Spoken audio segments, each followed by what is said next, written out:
ڕێژەی بارانبارین لەم ساڵدا بەراورد بە ساڵەکانی دیکە کەم باریوە و لە هەندێک ناوچە مەترسی وشکە ساڵی ڕاگەێنراوە. ئەمەش کاریگەری تەواوی کردوتە سەرکەرتی کشت و کاڵ.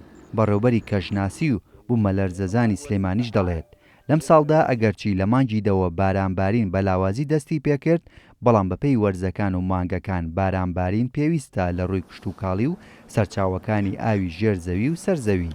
بەڵام بە شێوەیەکی گشتی ئەم ساڵ ئێمە لە مانگی دەوە بارانبارینەکانمان بە لاوازی دەستی پێکرد. مانگی دەمان لە ئاست خوارد تێکڕایەکانیەوە بووە، مانگی 11 مانگی 12 جگە لە مانگی یەک نەبێت کە لە سەر و تێکڕایەکانیەوە بوو. ئەجینە هەموو مانگەکان تا ئەم کاتەش بارانبارینەکان کەمی بەخۆیەوە بینی و لاواز بووە. بەڵام ئەوەی کە ئەم بارانانی کە لە دوای ئەمەشەوەی نابێتە هۆی ئەوەی کەوا تاویزی مانگەکانی پێشووتر بکات، چونکە خۆمان دەزانین بارانبارین بە پێی وەرزەکان پێویستە و بە پێی مانگەکانیش پێویستە هەم لە ڕووی کشت و کاڵەوە هەم لە ڕووی سەرچاوەکانی ئاوی ژێرزەوی و سەرزەویشە.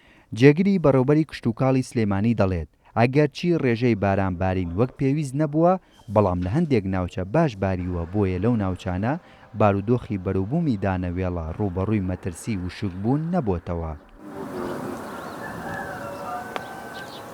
دو ساڵێکە بێ ئێمە ڕوبەڕووی ڕێژەی کەمبارانی ئەبینەوانەیە، ڕێژەی بڵین بڕی بارانبارین ناچێتە سەر 450 میلیمەترەوانەیە.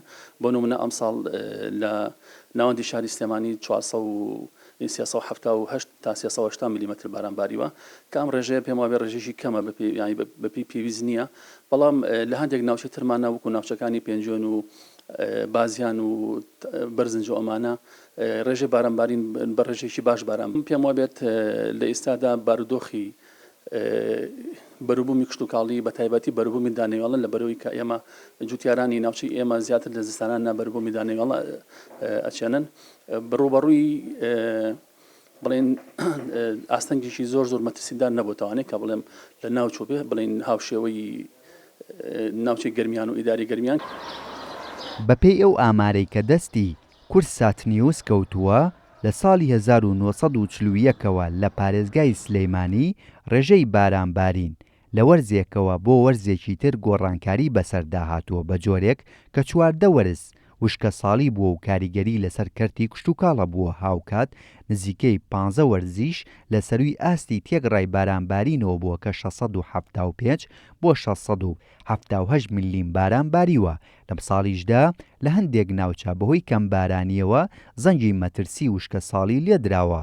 هێمن کەمال، کورتسات نیوز، سلەیمانی.